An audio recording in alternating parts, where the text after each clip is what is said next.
Kanchan Outlook.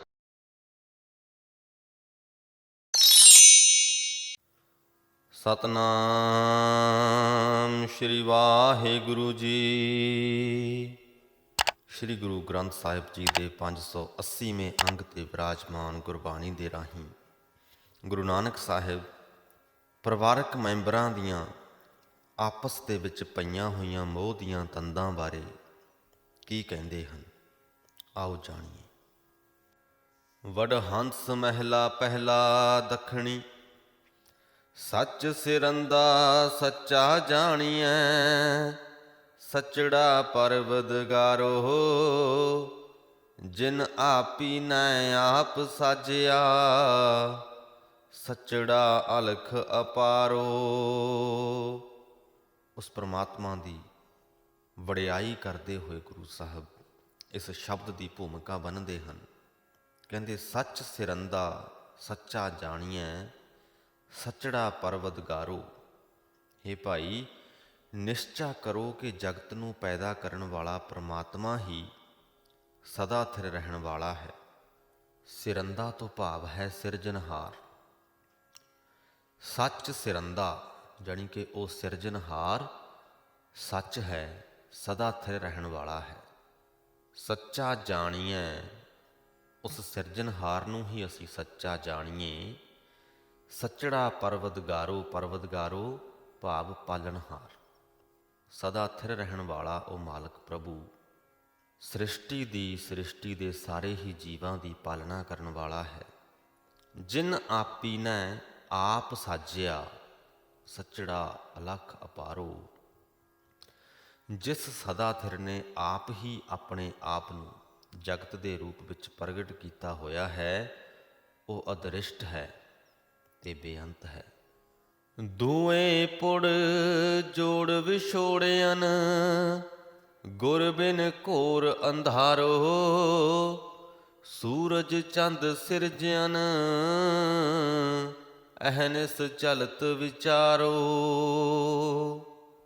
ਧਰਤੀ ਤੇ ਆਕਾਸ਼, ਇਸ ਜਗਤ ਦੇ ਦੋ ਪੁੜ, ਜਿਵੇਂ ਕਿ ਚੱਕੀ ਦੇ ਦੋ ਪੁੜ ਹੁੰਦੇ ਨੇ, ਦੋਹੇ ਪੁੜਾਂ ਨੂੰ ਜੋੜ ਕੇ ਭਾਵ ਕਿ ਜਗਤ ਦੀ ਰਚਨਾ ਕਰਕੇ ਉਸ ਪ੍ਰਭੂ ਨੇ ਜੀਵਾਂ ਨੂੰ ਮਾਇਆ ਦੇ ਮੋਹ 'ਚ ਫਸਾ ਕੇ ਆਪਣੇ ਨਾਲੋਂ ਵਿਛੋੜ ਦਿੱਤਾ ਹੈ। ਗੁਰ ਬਿਨ ਘੋਰ ਅੰਧਾਰੋ, ਗੁਰੂ ਤੋਂ ਬਿਨਾਂ ਜਗਤ ਵਿੱਚ ਮਾਇਆ ਦੇ ਮੋਹ ਦਾ ਘੁੱਪ ਹਨੇਰਾ ਹੈ। ਇਸ ਪੰਕਤੀ ਦੇ ਵਿੱਚ ਜੋ ਸ਼ਬਦ ਆਇਆ ਹੈ ਵਿਛੋੜਿਆ, ਉਹਦੇ ਤੋਂ ਇੱਕ ਗੱਲ ਜ਼ਰੂਰ ਜਾਣੀਏ ਕਿ ਜੇਕਰ ਜੀਵ ਮਾਇਆ ਦੇ ਮੋਹ 'ਚ ਫਸੇ ਹੋਏ ਨੇ, ਪ੍ਰਭੂ ਨਾਲੋਂ ਵਿਛੜੇ ਹੋਏ ਨੇ, ਪ੍ਰਭੂ ਦੀ ਰਜ਼ਾ ਅਧੀਨ ਹੀ ਵਿਛੜੇ ਹੋਏ ਨੇ, ਪ੍ਰਭੂ ਦੀ ਰਜ਼ਾ ਅਧੀਨ ਹੀ ਮਾਇਆ ਦੇ ਮੋਹ ਵਿੱਚ ਫਸੇ ਹੋਏ ਨੇ। ਉਸ ਪਰਮਾਤਮਾ ਨੇ ਆਪ ਹੀ ਜੀਵਾਂ ਨੂੰ ਆਪਣੇ ਨਾਲੋਂ ਵਿਛੋੜਿਆ ਹੋਇਆ ਹੈ। ਜਿਸ ਜੀਵ ਦੇ ਉੱਪਰ ਆਪਣੀ ਕਿਰਪਾ ਕਰੇ, ਮਿਹਰ ਕਰੇ, ਉਹਨੂੰ ਉਹ ਆਪਣੇ ਨਾਲ ਮਿਲਾ ਲੈਂਦਾ, ਉਹਦਾ ਵਿਛੋੜਾ ਖਤਮ ਕਰ ਦਿੰਦਾ। ਸੂਰਜ ਚੰਦ ਸਿਰਜਿਅਨ, ਅਹਨਿਸ ਚਲਤ ਵਿਚਾਰੋ। ਉਸ ਪਰਮਾਤਮਾ ਨੇ ਹੀ ਸੂਰਜ ਤੇ ਚੰਦਰਮਾ ਬਣਾਏ ਹਨ। ਸੂਰਜ ਦਿਨ ਵੇਲੇ ਤੇ ਚੰਦਰਮਾ ਰਾਤ ਵੇਲੇ ਚਾਨਣ ਦਿੰਦਾ ਹੈ। ਹੇ ਭਾਈ, ਚੇਤੇ ਰੱਖੋ ਕਿ ਪ੍ਰਭੂ ਦਾ ਬਣਾਇਆ ਇਹ ਜਗਤ ਤਮਾਸ਼ਾ ਹੈ। ਸੱਚੜਾ ਸਾਹਿਬ ਸੱਚ ਤੂੰ, ਸੱਚੜਾ ਦੇਹ ਪਿਆਰੋ। ਰਹਾਉ, ਹੇ ਪ੍ਰਭੂ, ਤੂੰ ਸਦਾ ਹੀ ਥਿਰ ਰਹਿਣ ਵਾਲਾ ਮਾਲਕ ਹੈ। ਤੂੰ ਆਪ ਹੀ ਸਭ ਜੀਵਾਂ ਨੂੰ ਸਦਾ ਥਿਰ ਰਹਿਣ ਵਾਲੇ ਪਿਆਰ ਦੀ ਦਾਤ ਦਿੰਦਾ ਹੈ। ਤੁਧ ਸਿਰਜੀ ਮੇਦਨੀ, ਦੁੱਖ ਸੁਖ ਦੇਵਨ ਹਾਰੋ, ਨਾਰੀ ਪੁਰਖ ਸਿਰਜਿਐ, ਬਿਖ ਮਾਇਆ ਮੋਹ ਪਿਆਰੋ। ਮੇਦਨੀ ਤੋਂ ਭਾਵ ਹੈ ਧਰਤੀ। ਹੇ ਪ੍ਰਭੂ, ਤੂੰ ਹੀ ਸ੍ਰਿਸ਼ਟੀ ਪੈਦਾ ਕੀਤੀ ਹੈ, ਧਰਤੀ ਪੈਦਾ ਕੀਤੀ ਹੈ। ਦੁੱਖ ਸੁੱਖ ਦੇਵਨ ਹਾਰੋ, ਤੇ ਜੀਵਾਂ ਨੂੰ ਦੁੱਖ ਤੇ ਸੁੱਖ ਦੋਹਾਂ ਦੀ ਹੀ ਦਾਤ ਬਖਸ਼ਣ ਵਾਲਾ ਤੂੰ ਹੈ। ਸੁੱਖ ਵੀ ਉਸ ਪਰਮਾਤਮਾ ਦੇ ਦਿੱਤਿਆਂ ਹੀ ਸਾਨੂੰ ਮਿਲਦੇ ਨੇ ਤੇ ਦੁੱਖ ਵੀ ਉਹਦੇ ਦਿੱਤਿਆਂ ਹੀ ਸਾਨੂੰ ਮਿਲਦੇ ਨੇ। ਦੋਵੇਂ ਹੀ ਉਸ ਪਰਮਾਤਮਾ ਦੀਆਂ ਦਾਤਾਂ ਨੇ। ਇਹ ਗੱਲ ਸਮਝਣੀ ਬਹੁਤ ਜ਼ਰੂਰੀ ਹੈ ਕਿਉਂਕਿ ਆਮ ਤੌਰ 'ਤੇ ਅਸੀਂ ਸੁੱਖ ਨੂੰ ਤੇ ਪ੍ਰਭੂ ਦੀ ਦਾਤ ਸਮਝ ਲੈਂਦੇ ਹਾਂ। ਕਈ ਵਾਰ ਸ਼ੁਕਰਾਨਾ ਵੀ ਕਰ ਦਿੰਦੇ ਹਾਂ ਕਿ ਸ਼ੁਕਰ ਹੈ ਪ੍ਰਮਾਤਮਾ ਤੂੰ ਇਹ ਦਾਤ ਤੈਨੂੰ ਬਖਸ਼ੀ ਹੈ। ਪਰ ਦੁੱਖ ਦਾ ਉਸ ਪ੍ਰਮਾਤਮਾ ਨੂੰ ਉਲਾਂਭਾ ਦਿੰਦੇ ਹਾਂ, ਜਿਵੇਂ ਕਿ ਦੁੱਖ ਉਸ ਪ੍ਰਮਾਤਮਾ ਨੇ ਨਾ ਦਿੱਤਾ ਹੋਵੇ ਕਿ ਤੂੰ ਆਪਣੇ ਆਪ ਹੀ ਆ ਗਿਆ ਹੋਵੇ। ਇਸ ਕਰਕੇ ਇਸ ਗੱਲ ਨੂੰ ਮੰਨਣਾ, ਜਾਣਨਾ ਜ਼ਰੂਰੀ ਹੈ ਕਿ ਜਿਵੇਂ ਸੁੱਖ ਪ੍ਰਮਾਤਮਾ ਦੀ ਦਾਤ ਹੈ, ਦੁੱਖ ਵੀ ਉਸ ਪ੍ਰਮਾਤਮਾ ਦੀ ਦਾਤ ਹੈ। ਦੁੱਖ ਸੁੱਖ ਦੇਵਨ ਹਾਰੋ, ਦੋਵੇਂ ਹੀ ਉਹ ਪ੍ਰਮਾਤਮਾ ਬਖਸ਼ਦਾ ਹੈ। ਨਾਰੀ ਪੁਰਖ ਸਿਰਜਿਆ, ਬਿਖ ਮਾਇਆ ਮੋਹ ਪਿਆਰੋ। ਜਗਤ ਦੇ ਵਿੱਚ ਇਸਤਰੀਆਂ ਤੇ ਮਰਦ ਵੀ ਹੇ ਪ੍ਰਮਾਤਮਾ ਤੂੰ ਆਪ ਹੀ ਪੈਦਾ ਕੀਤੇ ਨੇ। ਮਾਇਆ ਜ਼ਹਿਰ ਦਾ ਮੋਹ ਤੇ ਪਿਆਰ ਵੀ ਤੂੰ ਹੀ ਬਣਾਇਆ ਹੈ। ਖਾਣੀ ਬਾਣੀ ਤੇਰੀਆਂ, ਦੇਹ ਜੀਆਂ ਆਧਾਰੋ। ਕੁਦਰਤ ਤਖਤ ਰਚਾਇਆ, ਸੱਚ ਨਿਬੇੜਨ ਹਾਰੋ। ਜੀਵ ਉਤਪੱਤੀ ਦੀਆਂ ਚਾਰ ਖਾਣੀਆਂ, ਅੰਡਜ, ਜੇਰਜ, ਸੇਤਜ ਤੇ ਉਤਪੁਜ, ਤੇ ਜੀਵਾਂ ਦੀਆਂ ਬੋਲੀਆਂ ਹੇ ਪ੍ਰਮਾਤਮਾ ਤੇਰੀਆਂ ਹੀ ਰਚੀਆਂ ਹੋਈਆਂ ਹਨ। ਸਭ ਜੀਵਾਂ ਨੂੰ ਤੂੰ ਹੀ ਆਸਰਾ ਦਿੰਦਾ ਹੈ। ਹੇ ਪ੍ਰਭੂ, ਇਹ ਸਾਰੀ ਰਚਨਾ ਰੂਪ ਤਖਤ ਤੂੰ ਆਪਣੇ ਬੈਠਣ ਵਾਸਤੇ ਬਣਾਇਆ ਹੈ। ਆਪਣੇ ਸਦਾ ਥਿਰ ਨਾਮ ਵਿੱਚ ਜੋੜ ਕੇ ਜੀਵਾਂ ਦੇ ਕਰਮਾਂ ਦੇ ਲੇਖ ਵੀ ਤੂੰ ਆਪ ਹੀ ਮਕਾਨ ਵਾਲਾ ਹੈ। ਆਵਾ ਗਵਣ ਸਿਰਜਿਆ, ਤੂੰ ਥਿਰ ਕਰਨਾ ਹਾਰੋ। ਜੰਮਣ ਮਰਨਾ ਆਏ ਗਿਆ, ਬਦਿਕ ਜਿਉ ਬਿਕਾਰੋ। ਹੇ ਕਰਨਹਾਰ ਪ੍ਰਮਾਤਮਾ, ਜੀਵਾਂ ਵਾਸਤੇ ਜਨਮ ਮਰਨ ਦਾ ਗੇੜ ਤੂੰ ਹੀ ਪੈਦਾ ਕੀਤਾ ਹੈ, ਪਰ ਤੂੰ ਆਪ ਸਦਾ ਕਾਇਮ ਰਹਿਣ ਵਾਲਾ ਹੈ। ਆਵਾਗਮਨ ਸਿਰਜਿਆ, ਜੀਵਾਂ ਵਾਸਤੇ ਆਉਣਾ ਜਾਣਾ ਬਣਾ ਦਿੱਤਾ। ਤੂੰ ਥਿਰ ਕਰਨਾ ਹਾਰੋ, ਕਿ ਹੇ ਕਰਨਹਾਰ ਕਰਤਾਰ ਤੂੰ ਆਪ ਸਦਾ ਥਿਰ ਰਹਿਣ ਵਾਲਾ ਹੈ। ਜੰਮਣ ਮਰਨਾ ਆਏ ਗਿਆ, ਬਦਿਕ ਜਿਉ ਵਿਕਾਰੋ। ਬਦਿਕ ਤੋਂ ਭਾਵ ਹੈ ਮੋਹ ਦੇ ਵਿੱਚ ਬੱਝਾ ਹੋਇਆ। ਮਾਇਆ ਦੇ ਮੋਹ ਦੇ ਕਾਰਨ ਵਿਕਾਰਾਂ 'ਚ ਬੱਝਾ ਹੋਇਆ ਜੀਵ ਨਿੱਤ ਜੰਮਦਾ ਹੈ ਤੇ ਮਰਦਾ ਹੈ। ਇਸ ਨੂੰ ਜਨਮ ਮਰਨ ਦਾ ਚੱਕਰ ਪਿਆ ਰਹਿੰਦਾ ਹੈ। ਹੁਣ ਨਿੱਤ ਜੰਮਣ ਤੇ ਮਰਨ ਦਾ ਕੀ ਅਰਥ ਹੋਇਆ? ਅਸੀਂ ਹਰ ਰੋਜ਼ ਤੇ ਮਰ ਕੇ ਅਗਲੇ ਦਿਨ ਨਵਾਂ ਜਨਮ ਨਹੀਂ ਲੈ ਰਹੇ ਸਰੀਰਕ ਤੌਰ 'ਤੇ। ਸੋ ਇਸ ਪੰਕਤੀ ਦੇ ਵਿੱਚ ਗੁਰੂ ਸਾਹਿਬ ਜੋ ਸਾਡਾ ਦੁੱਖ ਸੁੱਖ ਦਾ ਚੱਕਰ ਹੈ ਉਹਦੀ ਗੱਲ ਕਰਦੇ ਨੇ, ਜੋ ਸਾਡੇ ਮਨ ਦੇ ਵਿੱਚ ਪੋਜ਼ੀਟਿਵ ਤੇ ਨੈਗੇਟਿਵ, ਹਾਂ ਪੱਖੀ ਤੇ ਨਾ ਪੱਖੀ ਇਮੋਸ਼ਨਸ ਦਾ, ਭਾਵਨਾਵਾਂ ਦਾ ਚੱਕਰ ਚੱਲਦਾ ਰਹਿੰਦਾ, ਉਹਦੀ ਗੱਲ ਕਰਦੇ ਨੇ। ਜਦੋਂ ਅਸੀਂ ਇੱਕ ਨੈਗੇਟਿਵ ਇਮੋਸ਼ਨ ਦੀ ਪਕੜ ਵਿੱਚ ਹਾਂ ਅਸੀਂ ਮਰੇ ਹੋਏ ਹਾਂ, ਪੋਜ਼ੀਟਿਵ ਦੀ ਪਕੜ 'ਚ ਆ ਗਏ ਤੇ ਅਸੀਂ ਜੀ ਪੈਂਦੇ ਹਾਂ। ਅਤੇ ਇੱਕ ਦਿਨ ਦੇ ਵਿੱਚ ਅਸੀਂ ਕਿੰਨੀ ਵਾਰ ਦੁਖੀ ਹੁੰਦੇ ਹਾਂ, ਕਿੰਨੀ ਵਾਰ ਖੁਸ਼ ਹੋ ਜਾਂਦੇ ਹਾਂ, ਸੁਖੀ ਹੋ ਜਾਂਦੇ ਹਾਂ। ਇਸ ਚੱਕਰ ਦੇ ਵਿੱਚੋਂ ਕਿੰਨੀ ਵਾਰ ਲੰਘਦੇ ਹਾਂ। ਜਦੋਂ ਪ੍ਰਮਾਤਮਾ ਨਾਲ ਸਾਡੀ ਸਾਂਝ ਪੈ ਜਾਵੇ ਅਸੀਂ ਸਥਿਰ ਹੋ ਜਾਂਦੇ ਹਾਂ, ਇਸ ਚੱਕਰ 'ਚੋਂ ਬਾਹਰ ਨਿਕਲ ਜਾਂਦੇ ਹਾਂ। ਫਿਰ ਅਸੀਂ ਨਾ ਦੁਖੀ ਹੁੰਦੇ ਹਾਂ ਨਾ ਸੁਖੀ ਹੁੰਦੇ ਹਾਂ, ਅਸੀਂ ਵਿੱਚ ਵਿਚਾਲੇ ਟਿਕ ਜਾਂਦੇ ਹਾਂ, ਸਥਿਰ ਹੋ ਜਾਂਦੇ ਹਾਂ। ਇਹ ਆਪਣਾ ਅਲਟੀਮੇਟ ਗੋਲ ਹੈ ਜਾਂ ਹੋਣਾ ਚਾਹੀਦਾ ਜ਼ਿੰਦਗੀ ਦਾ ਗੋਲ ਸਾਡਾ ਇਹ। ਅਕਸਰ ਅਸੀਂ ਗੋਲ ਮਿੱਥਦੇ ਹਾਂ ਕਿ ਮੈਂ ਇਹ ਵਾਲੀ ਨੌਕਰੀ ਹਾਸਲ ਕਰ ਲਾਂ, ਫਿਰ ਇਸ ਨੌਕਰੀ 'ਚ ਇਹ ਵਾਲਾ ਪਦ ਹਾਸਲ ਕਰ ਲਾਂ, ਪ੍ਰਮੋਸ਼ਨ ਲੈ ਲਾਂ, ਮੇਰੀ ਤਨਖਾਹ ਇੰਨੀ ਹੋ ਜਾਵੇ, ਮੈਂ ਉਹ ਕਾਰ ਲੈ ਲਵਾਂ, ਮੈਂ ਇਹੋ ਜਿਹਾ ਘਰ ਬਣਾ ਲਵਾਂ। ਇਹ ਗੋਲ ਹੁੰਦੇ ਆ ਸਾਡੇ। ਅਸਲ 'ਚ ਸਾਡਾ ਗੋਲ ਹੋਣਾ ਚਾਹੀਦਾ ਕਿ ਅਸੀਂ ਸਥਿਰ ਹੋ ਜਾਈਏ। ਫਿਰ ਇਹ ਚੀਜ਼ਾਂ ਮੈਟਰ ਹੀ ਨਹੀਂ ਕਰਦੀਆਂ, ਫਿਰ ਫਰਕ ਹੀ ਨਹੀਂ ਪੈਂਦਾ ਅਸੀਂ ਕਿਹੜੀ ਨੌਕਰੀ 'ਤੇ ਹਾਂ, ਕਿੰਨਾ ਕਮਾ ਰਹੇ ਹਾਂ, ਕਿਹੜੀ ਕਾਰ ਸਾਡੇ ਕੋਲ ਹੈ ਜਾਂ ਨਹੀਂ ਹੈ, ਸਾਡਾ ਘਰ ਬਹੁਤ ਵੱਡਾ ਹੈ ਜਾਂ ਛੋਟਾ ਹੈ, ਅਸੀਂ ਤਾਂ ਸਥਿਰ ਹਾਂ। ਵੱਡਾ ਘਰ ਤਾਂ ਸਾਨੂੰ ਤਾਂ ਚਾਹੀਦਾ ਨਾ ਜਦ ਤੱਕ ਅਸੀਂ ਇਸ ਛੋਟੇ ਘਰ 'ਚ ਦੁਖੀ ਹਾਂ, ਜਦ ਤੱਕ ਉਹ ਵੱਡਾ ਘਰ ਸਾਨੂੰ ਸੁੱਖ ਦਾ ਪ੍ਰਤੀਕ ਲੱਗਦਾ ਹੈ। ਪਰ ਜਦੋਂ ਅਸੀਂ ਸਥਿਰ ਹੋ ਗਏ ਉਦੋਂ ਨਾ ਤਾਂ ਅਸੀਂ ਇੱਥੇ ਦੁਖੀ ਹਾਂ ਜਿੱਥੇ ਫਿਲਹਾਲ ਹੈਗੇ ਹਾਂ, ਅਤੇ ਨਾ ਹੀ ਫਿਰ ਉਹ ਵੱਡਾ ਘਰ ਸਾਨੂੰ ਸੁੱਖ ਦਾ ਪ੍ਰਤੀਕ ਲੱਗੇ। ਅਸੀਂ ਇੱਥੇ ਵੀ ਸਥਿਰ ਹਾਂ, ਉੱਥੇ ਵੀ ਸਥਿਰ ਹੀ ਰਹਿਣਾ ਹੈ, ਤਾਂ ਉਹਦੀ ਇੱਛਾ ਆਪਣੇ ਆਪ ਹੀ ਖਤਮ ਹੋ ਜਾਏਗੀ। ਸੋ ਇਸ ਗੇੜ ਦੇ ਵਿੱਚੋਂ ਨਿਕਲਣਾ, ਜੋ ਨਿੱਤ ਜੰਮਦੇ ਮਰਦੇ ਹਾਂ, ਇਸ ਗੇੜ 'ਚੋਂ ਅਸੀਂ ਬਾਹਰ ਨਿਕਲਣਾ। ਪਰਮਾਤਮਾ ਦੀ ਕਿਰਪਾ ਨਾਲ ਹੀ ਹੋ ਸਕਦਾ, ਕਿਉਂਕਿ ਉਹਦੀ ਕਿਰਪਾ ਨਾਲ ਹੀ ਅਸੀਂ ਇਸ ਗੇੜ 'ਚ ਫਸੇ ਹੋਏ ਹਾਂ। ਬੁੱਢੜੈ ਨਾਮ ਵਿਸਾਰਿਆ, ਬੁੱਢੜੈ ਕਿਆ ਤਿਸ ਚਾਰੋ, ਗੁਣ ਛੋੜ ਬਿਖ ਲੱਦਿਆ, ਅਵਗਣ ਕਾਵਣ ਜਾਰੋ। ਬੁੱਢੜੈ ਭਾਵ ਭੈੜਾ, ਬੁੱਢੜੈ ਭਾਵ ਕਿ ਡੁੱਬਿਆ ਹੋਇਆ। ਬੁੱਢੜੈ ਨਾਮ ਵਿਸਾਰਿਆ, ਕਿ ਇਸ ਭੈੜੇ ਨੇ ਪਰਮਾਤਮਾ ਦਾ ਨਾਮ ਤੇ ਵਿਸਾਰ ਦਿੱਤਾ। ਬੁੱਢੜੈ ਕਿਆ ਤਿਸ ਚਾਰੋ, ਤੇ ਮਾਇਆ ਦੇ ਮੋਹ 'ਚ ਡੁੱਬੇ ਹੋਏ ਦੀ ਕੋਈ ਪੇਸ਼ ਨਹੀਂ ਜਾਂਦੀ, ਇਹਦਾ ਕੋਈ ਚਾਰਾ ਨਹੀਂ ਚੱਲਦਾ। ਗੁਣ ਛੋੜ ਬਿਖ ਲੱਦਿਆ, ਗੁਣਾਂ ਨੂੰ ਛੱਡ ਕੇ ਵਿਕਾਰਾਂ ਦਾ ਜ਼ਹਿਰ ਇਹਨੇ ਇਕੱਠਾ ਕਰ ਲਿਆ, ਲੱਦ ਲਿਆ। ਅਵਗਣ ਕਾਵਣ ਜਾਰੋ, ਜਗਤ ਦੇ ਵਿੱਚ ਆ ਕੇ ਸਾਰੀ ਉਮਰ ਔਗਣਾਂ ਦਾ ਹੀ ਵਣਜ ਕਰਦਾ ਰਹਿੰਦਾ। ਸੱਦੜੇ ਆਏ ਤਿਨਾ ਜਾਨੀਆਂ, ਹੁਕਮ ਸੱਚੇ ਕਰਤਾਰੋ, ਨਾਰੀ ਪੁਰਖ ਵਿਸ਼ੁੰਨਿਆ, ਵਿਛੜਿਆ ਮੇਲਣ ਹਾਰੋ।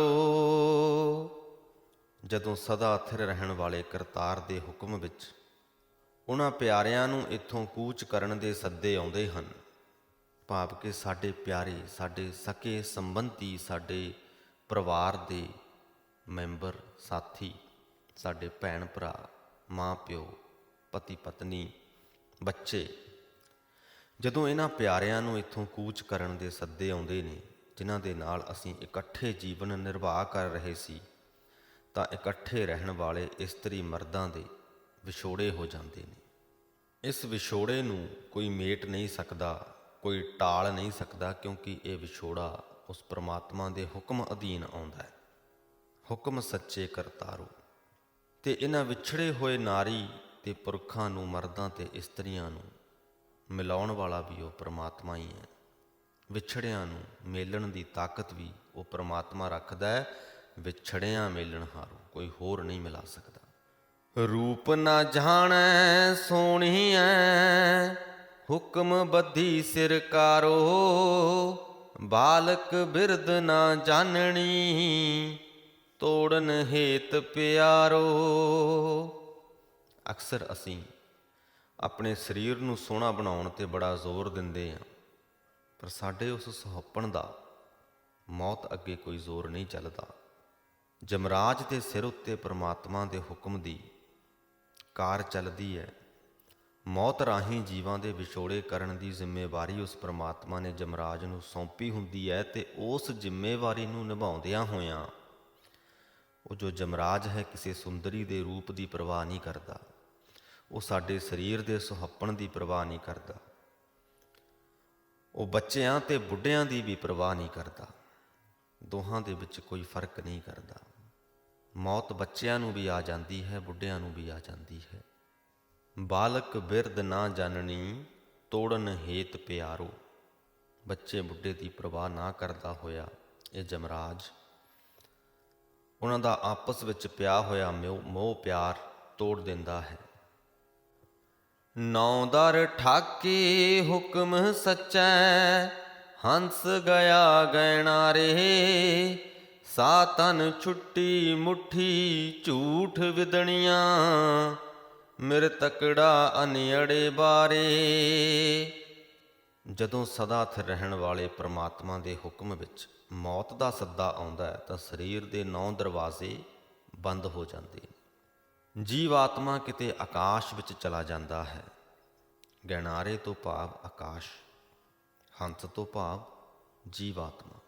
9 ਦਰ ਠਾਕੇ ਹੁਕਮ ਸੱਚੈ, ਹੰਸ ਗਿਆ ਗੈਣਾਰੇ, ਸਾ ਧਨ ਛੁੱਟੀ ਮੁੱਠੀ ਝੂਠ ਵਿਦਣੀਆਂ, ਮਿਰ ਤਕੜਾ ਅੰਨੀਅੜੇ ਬਾਰੇ। ਧਨ ਤੋਂ ਭਾਵ ਇਸਤਰੀ, ਛੁੱਟੀ ਯਾਨੀ ਕਿ ਇਕੱਲੀ ਰਹਿ ਗਈ, ਵਿਦਣੀਆਂ ਯਾਨੀ ਵਿਧਵਾ ਹੋ ਗਈ, ਨਿਖਸਮੀ ਹੋ ਗਈ। ਅੰਨੀਅੜੇ ਵਿਹੜੇ ਵਿੱਚ, ਜਿਸ ਇਸਤਰੀ ਦਾ ਪਤੀ ਮਰ ਜਾਂਦਾ ਉਹ ਇਕੱਲੀ ਰਹਿ ਜਾਂਦੀ ਹੈ, ਮਾਇਆ ਦੇ ਮੋਹ ਵਿੱਚ ਲੁੱਟੀ ਜਾਂਦੀ ਹੈ, ਵਿਧਵਾ ਹੋ ਜਾਂਦੀ ਹੈ। ਉਸ ਦੇ ਪਤੀ ਦੀ ਲੋਥ ਘਰ ਦੇ ਵਿਹੜੇ 'ਚ ਪਈ ਹੁੰਦੀ ਹੈ। ਸੁਰਤ ਮੁਈ ਮਰ ਮਾਈਏ, ਮਹਿਲ ਰੁੰਨੀ ਦਰਬਾਰੇ, ਰੋਬਹੁ ਕੰਤ ਮਹੇਲਿਓ, ਸੱਚੇ ਕੇ ਗੁਣ ਸਾਰੇ। ਆਪਣੇ ਪਤੀ ਦੀ ਲੋਥ ਘਰ ਦੇ ਵਿਹੜੇ ਵਿੱਚ ਪਈ ਵੇਖ ਕੇ ਜੀਵ ਇਸਤਰੀ ਦਲੀਜਾਂ 'ਚ ਬੈਠ ਕੇ ਰੋਂਦੀ ਹੈ ਤੇ ਆਖਦੀ ਹੈ ਕਿ ਹੇ ਮਾਏ, ਇਸ ਮੌਤ ਨੂੰ ਵੇਖ ਕੇ ਮੇਰੀ ਅਕਲ ਟਿਕਾਣੇ ਨਹੀਂ ਰਹਿ ਗਈ।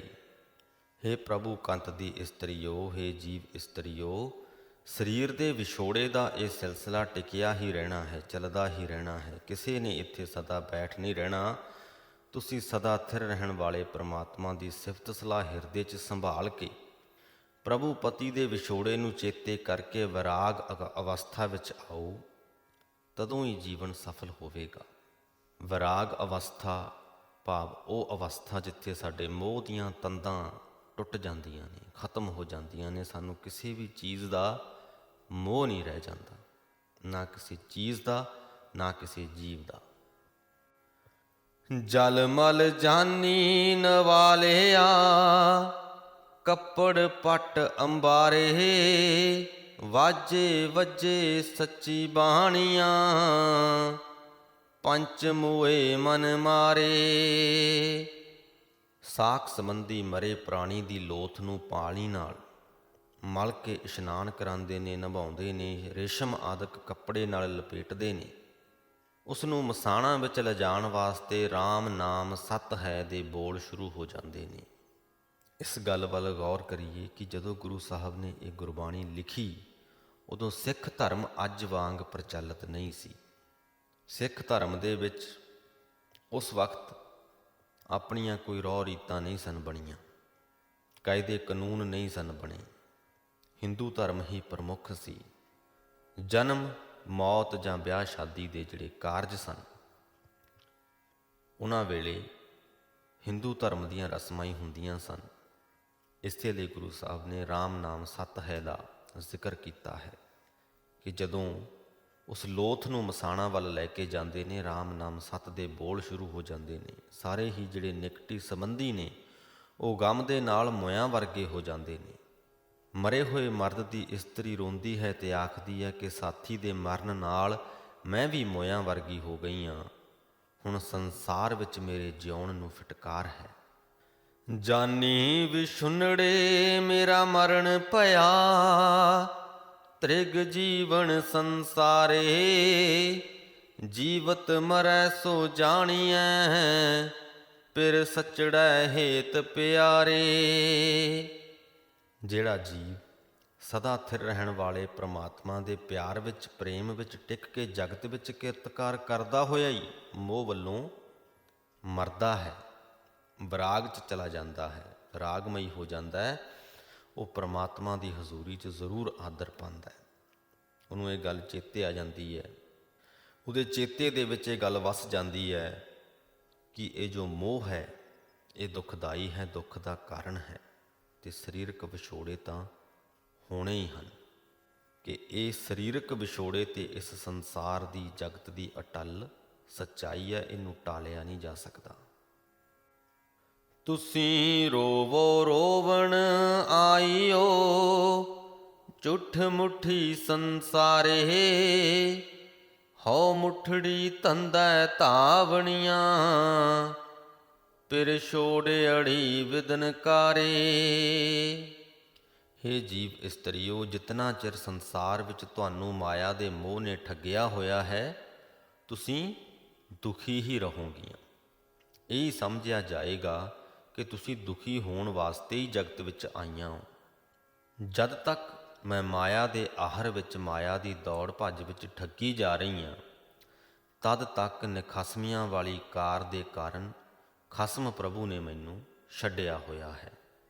ਘਰ ਘਰ ਕੰਤ ਮਹੇਲੀਆਂ, ਰੂੜੈ ਹੇਤ ਪਿਆਰੇ, ਮੈਂ ਪਿਰ ਸੱਚ ਸਲਾਹਣਾ, ਹਉ ਰਹਿਸੜੀ ਨਾਮ ਪਤਾਰੇ। ਖਸਮ ਪ੍ਰਭੂ ਤਾਂ ਹਰੇਕ ਜੀਵ ਇਸਤਰੀ ਦੇ ਹਿਰਦੇ ਵਿੱਚ ਵਸ ਰਿਹਾ ਹੈ। ਉਸ ਦੀਆਂ ਅਸਲ ਇਸਤਰੀਆਂ ਉਹੀ ਹਨ ਜੋ ਉਸ ਸੁੰਦਰ ਪ੍ਰਭੂ ਦੇ ਪਿਆਰ ਵਿੱਚ, ਪ੍ਰੇਮ ਵਿੱਚ ਮਗਨ ਰਹਿੰਦੀਆਂ ਹਨ। ਜਿਤਨਾ ਚਿਰ ਮੈਂ ਸਦਾ ਥਿਰ ਪ੍ਰਭੂ ਪਤੀ ਦੀ ਸਿਫਤ ਸਲਾਹ ਕਰਦੀ ਹਾਂ, ਉਸ ਖਸਮ ਦੇ ਨਾਮ ਵਿੱਚ ਜੁੜੇ ਰਹਿਣ ਦੇ ਕਾਰਨ ਮੇਰਾ ਤਨ, ਮੇਰਾ ਮਨ ਖਿੜਿਆ ਰਹਿੰਦਾ ਹੈ। ਗੁਰ ਮਿਲਿਐ ਵੇਸ ਪਲਟਿਆ, ਸਾ ਤਨ ਸੱਚ ਸ਼ਿੰਗਾਰੋ, ਆਵੋ ਮਿਲੋ ਸਹੇਲਿਓ, ਸਿਮਰੋ ਸਿਰਜਨਹਾਰੋ। ਜੇ ਗੁਰੂ ਮਿਲ ਪਏ ਤਾਂ ਜੀਵ ਇਸਤਰੀ ਦੀ ਕਾਇਆ ਹੀ ਪਲਟ ਜਾਂਦੀ ਹੈ, ਉਹਦੀ ਸੋਚ ਹੀ ਮੂਧੀ ਹੋ ਜਾਂਦੀ ਹੈ। ਮੂਧੀ ਤੋਂ ਭਾਵ ਉਲਟ ਹੋ ਜਾਂਦੀ ਹੈ। ਜਿਵੇਂ ਉਹਦੀ ਸੋਚ ਪਹਿਲਾਂ ਸੀ ਉਵੇਂ ਨਹੀਂ ਰਹਿ ਜਾਂਦੀ, ਉਹਦੇ ਬਿਲਕੁਲ ਉਲਟ ਹੋ ਜਾਂਦੀ ਹੈ। ਜਿਹੜੀ ਸੋਚ ਉਹਨੂੰ ਮਾਇਆ ਦੇ ਮੋਹ 'ਚ ਬੰਨ੍ਹ ਕੇ ਰੱਖਦੀ ਸੀ, ਹੁਣ ਉਹਨੂੰ ਆਜ਼ਾਦ ਕਰ ਦਿੰਦੀ ਹੈ, ਪ੍ਰਭੂ ਦੇ ਪ੍ਰੇਮ 'ਚ ਲਾ ਦਿੰਦੀ ਹੈ। ਗੁਰੂ ਮਿਲ ਪਵੇ ਤਾਂ ਜੀਵ ਇਸਤਰੀ ਦੀ ਕਾਇਆ ਹੀ ਪਲਟ ਜਾਂਦੀ ਹੈ। ਜੀਵ ਇਸਤਰੀ ਸਦਾ ਥਿਰ ਪ੍ਰਭੂ ਦੇ ਨਾਮ ਨੂੰ ਆਪਣਾ ਸ਼ਿੰਗਾਰ ਬਣਾ ਲੈਂਦੀ ਹੈ। ਹੇ ਸਹੇਲਿਓ, ਸਤਸੰਗੀਓ, ਆਓ ਰਲ ਕੇ ਬੈਠੀਏ, ਰਲ ਕੇ ਸਿਰਜਣਹਾਰ ਦਾ ਸਿਮਰਨ ਕਰੋ। ਆਵੋ ਮਿਲੋ ਸਹੇਲਿਓ, ਸਿਮਰੋ ਸਿਰਜਣਹਾਰੋ। ਬਈਅਰ ਨਾਮ ਸੁਹਾਗਣੀ, ਸੱਚ ਸਵਾਰਨਹਾਰੋ, ਗਾਵੋ ਗੀਤ ਨਾ ਬਿਰਹੜਾ, ਨਾਨਕ ਬ੍ਰਹਮ ਵਿਚਾਰੋ। ਬਈਅਰ ਤੋਂ ਭਾਵ ਹੈ ਇਸਤਰੀ। ਜਿਹੜੀ ਜੀਵ ਇਸਤਰੀ ਪ੍ਰਭੂ ਦੇ ਨਾਮ ਵਿੱਚ ਜੁੜਦੀ ਹੈ, ਉਹ ਸੁਹਾਗ ਭਾਗ ਵਾਲੀ ਹੋ ਜਾਂਦੀ ਹੈ। ਸਦਾ ਥਿਰ ਪ੍ਰਭੂ ਉਹਦੇ ਜੀਵਨ ਨੂੰ ਸੋਹਣਾ ਬਣਾ ਦਿੰਦਾ ਹੈ। ਹੇ ਨਾਨਕ ਆਖੋ, ਹੇ ਸਹੇਲਿਓ, ਪ੍ਰਭੂ ਪਤੀ ਦੀ ਸਿਫਤ ਸਲਾਹ ਦੇ ਗੀਤ ਗਾਵੋ, ਪ੍ਰਭੂ ਦੇ ਗੁਣਾਂ ਨੂੰ ਆਪਣੇ ਹਿਰਦੇ 'ਚ ਵਸਾਓ, ਫਿਰ ਕਦੇ ਉਸ ਤੋਂ ਵਿਛੋੜਾ ਨਹੀਂ ਹੋਏਗਾ। ਦੁਨੀਆ ਵਾਲੇ ਵਿਛੋੜੇ ਤਾਂ ਇੱਕ ਅਟੱਲ ਨਿਯਮ ਹੈ, ਇਹ ਤੇ ਹੁੰਦੇ ਹੀ ਰਹਿਣੇ ਨੇ, ਪਰ ਜਦੋਂ ਪ੍ਰਭੂ ਦੇ ਨਾਲ ਜੁੜ ਜਾਈਏ ਤਾਂ ਫਿਰ ਪ੍ਰਭੂ ਨਾਲੋਂ ਵਿਛੋੜਾ ਨਹੀਂ ਹੁੰਦਾ। ਇਸ ਦੇ ਨਾਲ ਹੀ ਸ੍ਰੀ ਗੁਰੂ ਗ੍ਰੰਥ ਸਾਹਿਬ ਜੀ ਦੇ 580ਵੇਂ ਅੰਗ ਦੀ ਗੁਰਬਾਣੀ ਦੀ ਵਿਆਖਿਆ ਦੀ ਸਮਾਪਤੀ ਹੁੰਦੀ ਹੈ ਜੀ। ਅੱਜ ਦੀ ਗੁਰਬਾਣੀ ਦੇ ਵਿੱਚ ਅਸੀਂ ਪਰਿਵਾਰ ਬਾਰੇ, ਪਰਿਵਾਰ ਦੇ ਵਿੱਚ ਆਪਸ 'ਚ ਪਈਆਂ ਮੋਹ ਦੀਆਂ ਤੰਦਾਂ ਬਾਰੇ, ਉਹਨਾਂ ਵਿੱਚ ਪੈਂਦੇ ਵਿਛੋੜੇ ਬਾਰੇ, ਜਨਮ ਮਰਨ ਦੇ ਚੱਕਰ ਬਾਰੇ ਕਾਫੀ ਕੁਝ ਜਾਣਿਆ। ਉਸ ਪਰਮਾਤਮਾ ਅੱਗੇ ਇਹੀ ਅਰਦਾਸ ਹੈ ਕਿ ਸਾਨੂੰ ਇਸ ਨਿੱਤ ਦਿਨ ਦੇ ਜਨਮ ਮਰਨ ਦੇ ਚੱਕਰ 'ਚੋਂ ਬਾਹਰ ਕੱਢ ਕੇ ਸਥਿਰਤਾ ਵੱਲ ਲੈ ਕੇ ਜਾਵੇ। ਅਸੀਂ ਸੁੱਖ ਤੇ ਦੁੱਖ ਦੇ ਚੱਕਰ 'ਚੋਂ ਬਾਹਰ ਹੋ ਕੇ ਸਥਿਰ ਹੋ ਜਾਈਏ ਤੇ ਸ਼ਾਂਤ ਹੋ ਜਾਈਏ, ਆਨੰਦਮਈ ਹੋ ਜਾਈਏ। ਇਸੇ ਅਰਦਾਸ ਬੇਨਤੀ ਦੇ ਨਾਲ ਹੀ ਅੱਜ ਦੀ ਵੀਡੀਓ ਦੀ ਕਰਦੇ ਹਾਂ ਜੀ ਸਮਾਪਤੀ। ਵਾਹਿਗੁਰੂ ਜੀ ਕਾ ਖਾਲਸਾ, ਵਾਹਿਗੁਰੂ ਜੀ ਕੀ ਫਤਿਹ।